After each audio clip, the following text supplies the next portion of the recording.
नमस्कार दोस्तों, सारका कोचिंग सुड्डी में आपका स्वागत है। आज हम बात करने वाले हैं कि जेएनवी का सिलेबस क्या होता है, जो कि पूरा डिटेल में हम समझने वाले हैं। आपको पूरे टॉपिक बताऊंगा कि आखिर सिलेबस में एक्चुअली में होता क्या है, आपको पढ़ना कैसे है, आपको क्या पढ़ना है। तो पूरी जानकारी हम इस वीडियो में आपको देने वाले हैं। तो अगर आप चैनल में नए हो तो चैनल को सब्सक्राइब कर लीजिए और बेल आइकन को प्रेस कर लीजिए, क्योंकि आप अगर सोचते हैं कि जेएनवी में हमको जाना है, हमको पढ़ाई करना है, तो अभी से आप तैयारी शुरू कर दीजिए, क्योंकि समय आपके पास ज़्यादा नहीं है, क्योंकि बच्चे छोटे होते हैं और उनके लिए समय बहुत चाहिए। तो पूरा आपको हम तैयारी करवाएंगे इस चैनल के माध्यम से, वो भी फ्री में। तो आपको आज सिलेबस के बारे में हम जानकारी देने वाले हैं कि सिलेबस में एक्चुअली क्या है, आपको पढ़ना क्या है और कैसे करें पढ़ाई। तो दोस्तों, मैं आपके लिए थोड़ा सा टिप्स देना चाहूँगा कि जो पढ़ाई होती है, जो बच्चे होते हैं ना, उनको आपको कम से कम 1 साल का समय देना चाहिए, क्योंकि वो अभी सीख रहे हैं। वो बेसिक आपको सीखेंगे, क्योंकि जो जेएनवी की मैथ होती है उसमें आपको ज़्यादातर समय लगता है बच्चों को सीखने में।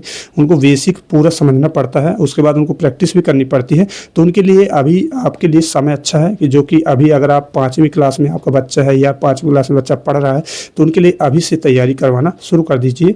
तो इस चैनल के माध्यम से मैं फ्री में आपकी तैयारी करवाऊंगा, तो इस चैनल को सब्सक्राइब जरूर कर लेना। तो चलिए अब हम समझते हैं सिलेबस के बारे में।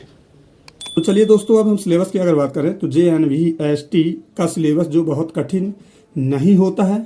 अब आपको हम बता दें कि इसका कठिन नहीं होता है, 5वीं स्तर तक का आता है। और इसमें जो पहला सब्जेक्ट होता है, जो कि मानसिक योग्यता होता है, जो कि रीजनिंग होती है, जो कि आपकी मेंटल को टेस्ट किया जाता है, आपके माइंड को टेस्ट किया जाता है कि आप किस तरह सोच पाते हैं। तो इसके बारे में भी हम बात करेंगे अभी। और जो होता है भाषा टेस्ट, अगर आप जिस भाषा में इंटरेस्ट रखते हैं, जैसे इंग्लिश हो गया, उर्दू हो गया, मराठी हो गया, मतलब जिस राज्य की भाषा है, अगर आपको जो भी इंटरेस्ट है तो आप उस भाषा से इसको पढ़ सकते हैं। तो इसको बोलते हैं इंग्लिश में लैंग्वेज टेस्ट। और तीसरा नंबर आता है, जो कि बहुत इंपॉर्टेंट सब्जेक्ट है, क्योंकि कई बच्चे इसी में ज़्यादातर नहीं हो पाते और इनसे मैथ भी नहीं आती है, मैथ डर लगती है। तो आप सही जगह में आ गए हैं। मैथ मैं आपको इस तरीके से पढ़ाऊंगा कि आपको बनने लगेगी, 0 से बिल्कुल हीरो तक लेवल में अब पढ़ाने वाला हूँ।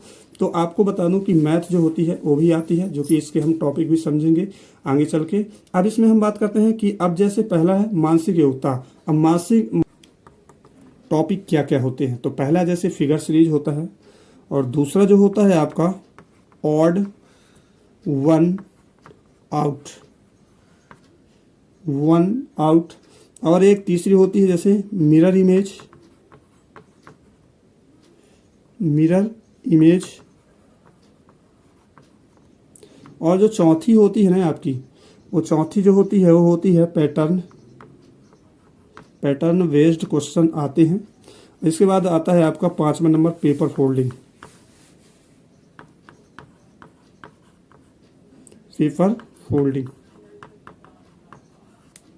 तो ये 5 टॉपिक जो होते हैं आपके मेंटल एबिलिटी में होते हैं, जो कि मानसिक योग्यता होती है, जो कि इनको आपको कवर करना पड़ता है। तो ये ज़्यादातर कठिन नहीं होता, इजी होता है, हर बच्चा अच्छा नंबर ले आता है।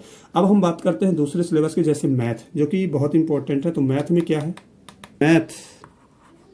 मैथ के जो टॉपिक होते हैं उसकी बात करते हैं। तो जैसे आपका मैथ में होता है पहला एलसीएम एंड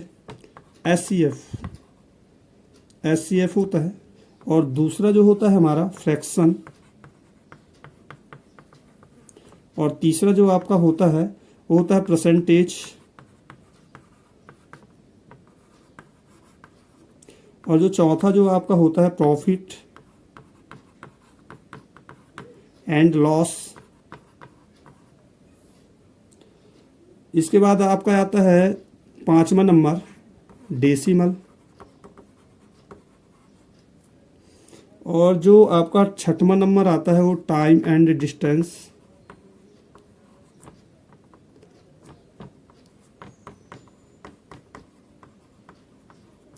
होता है और मजबूत है, तो आपको मैथ आसान लगेगी। अब लैंग्वेज जो सेक्शन होता है, जो हिंदी में होता है, तो आप हिंदी में जो इंग्लिश पैसेज होती हैं या हिंदी पैसेज होती हैं, आपको उसको पढ़ना होता है। और उस